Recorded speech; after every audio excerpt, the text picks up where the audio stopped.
Coming up, the COP28 presidency remains as controversial as ever as the UAE government justifies its oil exploration goals. What we've done today is something quite unprecedented in the COP process. It's to bring together both the demand and the supply side in terms of emissions. Pope Francis lashes out at fossil fuel companies. In his latest papal document, he warns against attempts to conceal and deny the climate crisis. The Catholic Church has been steeped in scandals.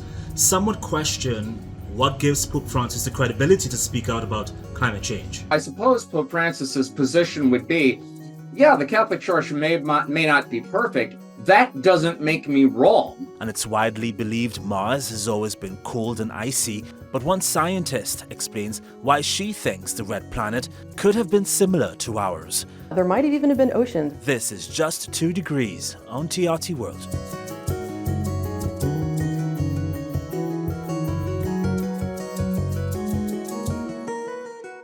The COP28 presidency bears huge responsibility to show the way in bridging the gap between the Paris goals and today's insufficient climate plans.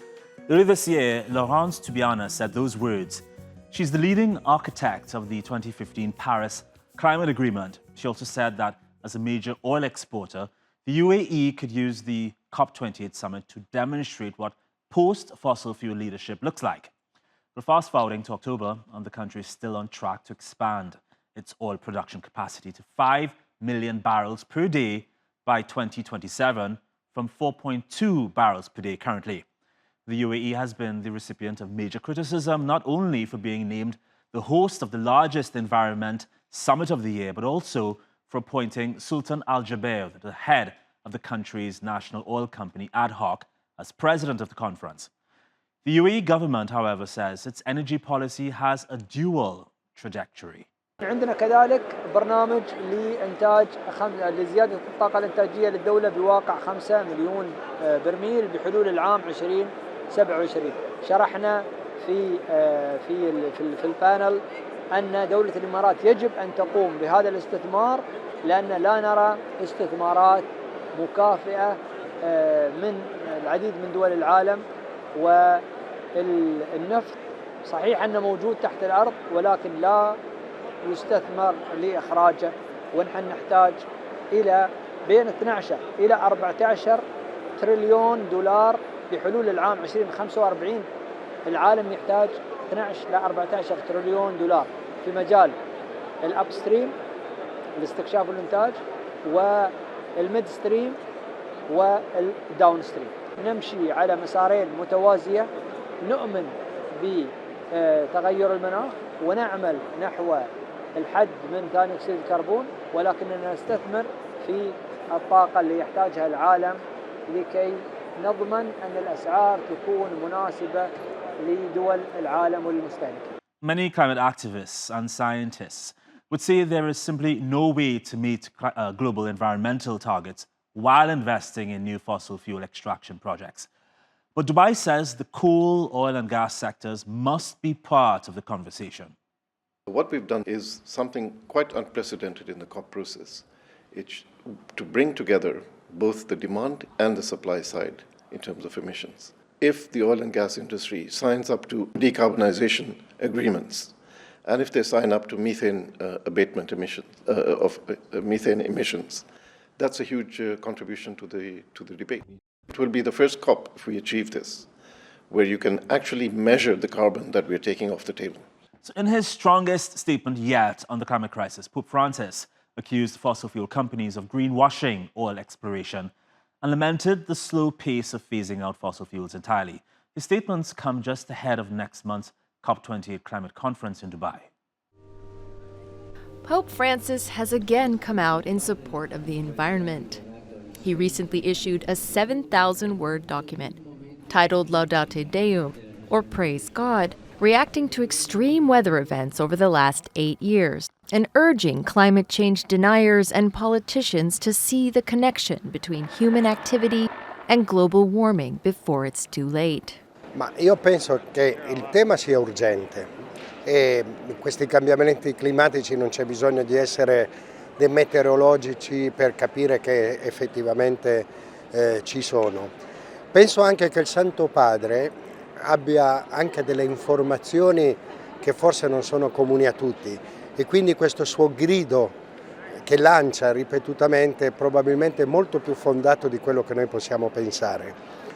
È chiaro che in questa circostanza, in un modo tutto particolare, si capisce che deve essere un lavoro fatto insieme, cioè è globale in tutti i sensi questo fatto di affrontare il tema del clima nelle circostanze attuali. E quindi avere anche un'autorità morale così importante come quella del Santo Padre che prova a mettere assieme più parti, più voci per raggiungere un determinato obiettivo penso che sarà molto positivo. Using sources including Catholic reports, the United Nations, laboratories, and the Intergovernmental Panel on Climate Change, the document was published on the same day as the feast of St. Francis of Assisi, the patron saint of the environment. In it, the Pope critiques capitalism, consumer lifestyles, reckless development, and points out the harm to the environment brought on by greenhouse gas emissions. He called on the world to take swift and unified global action, including stepping up a transition to renewable energy. I think it's very important that he uses his voice to talk about something that matters the whole world. Mostly it's important because we are in a current politic way of thinking that this is not a problem that is real. So it's very important that he uses his voice and his cultural power to make people think about it.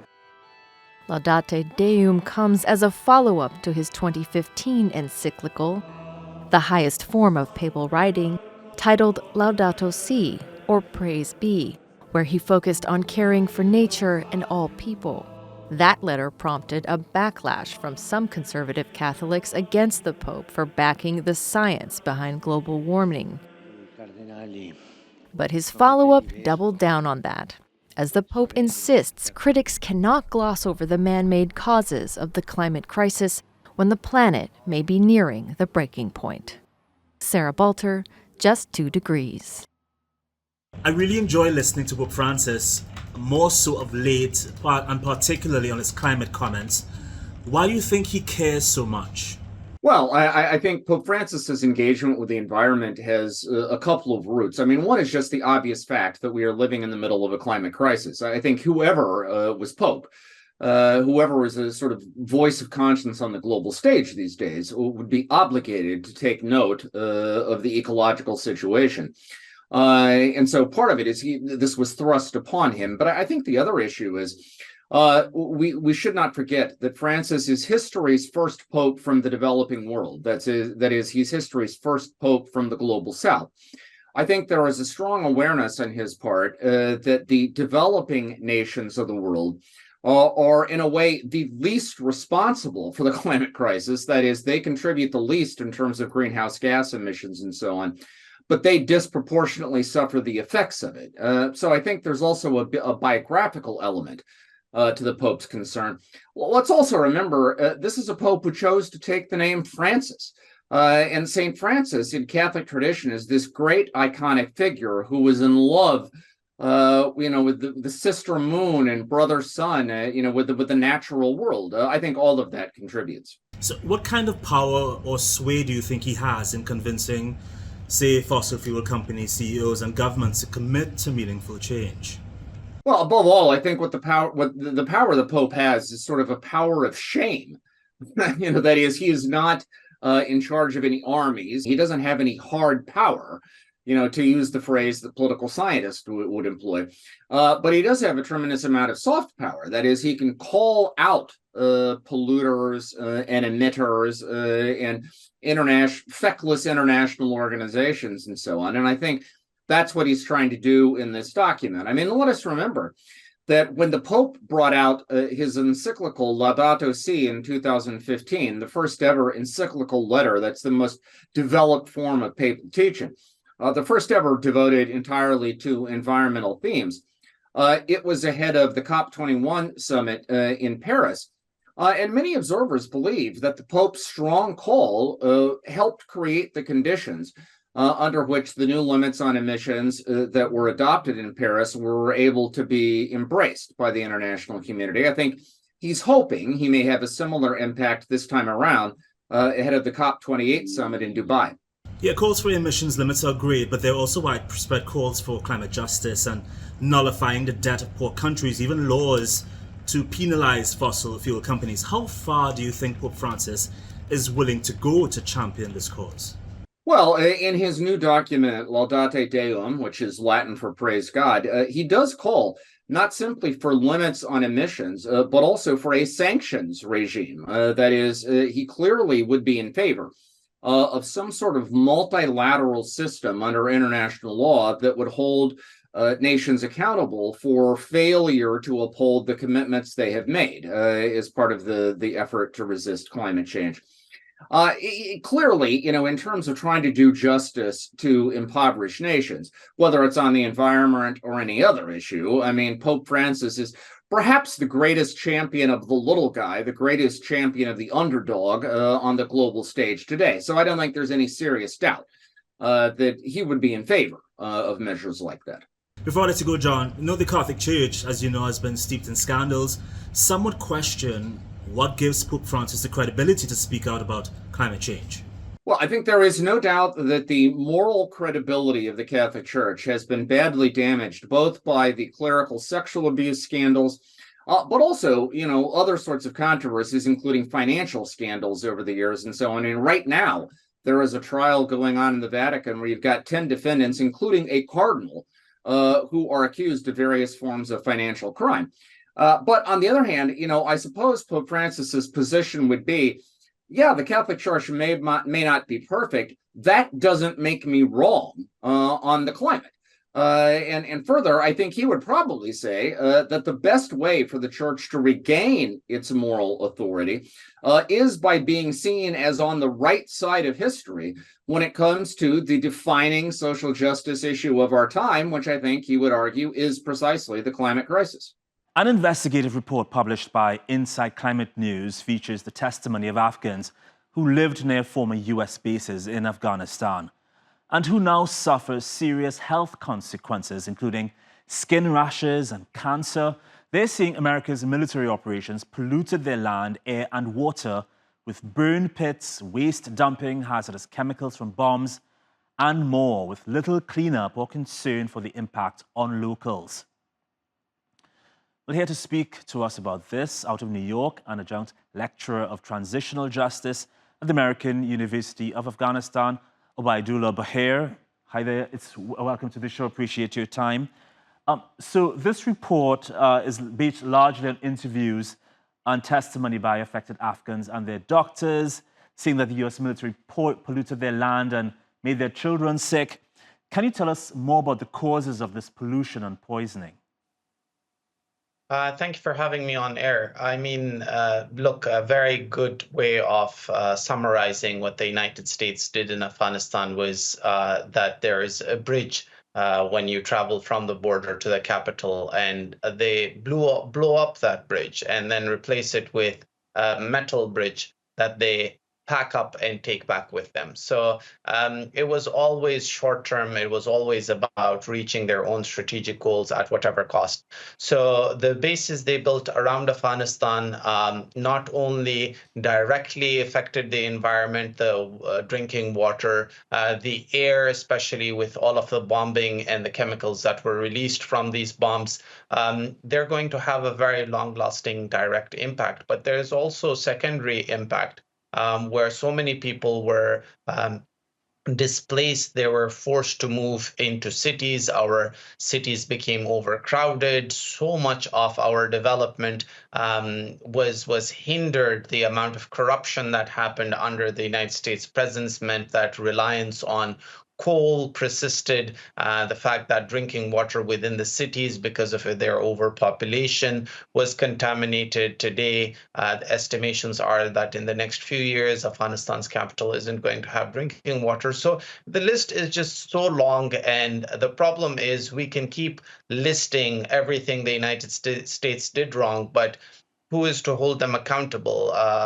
It will be another chapter in the history books that no one's going to look at. Do you think Afghans affected by this have any hope of compensation for damages, particularly under the current Taliban regime?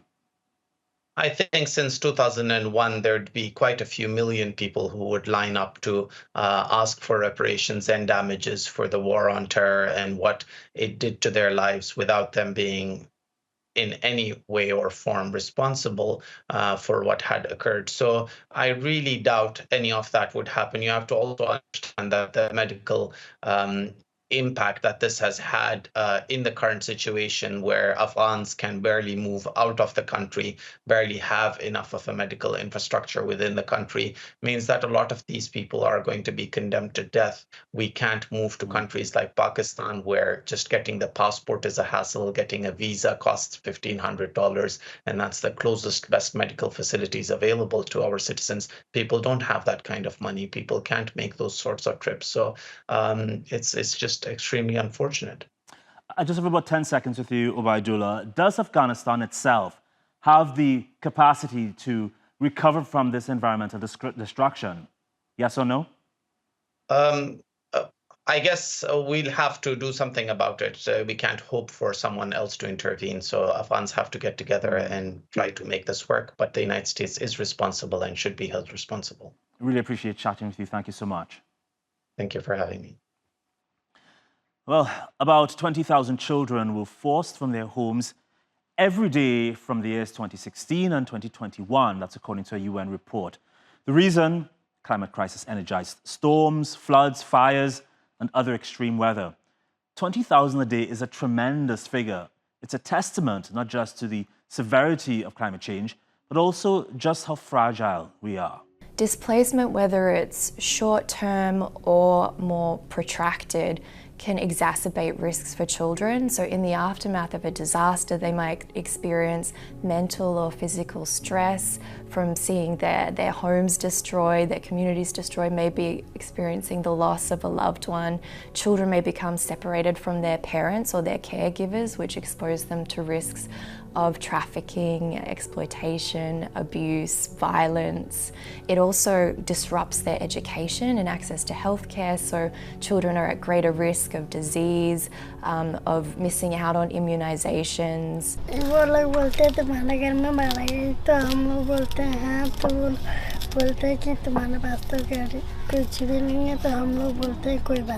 बहुत ही ज़्यादा disturb हो जाती है बच्चों की life.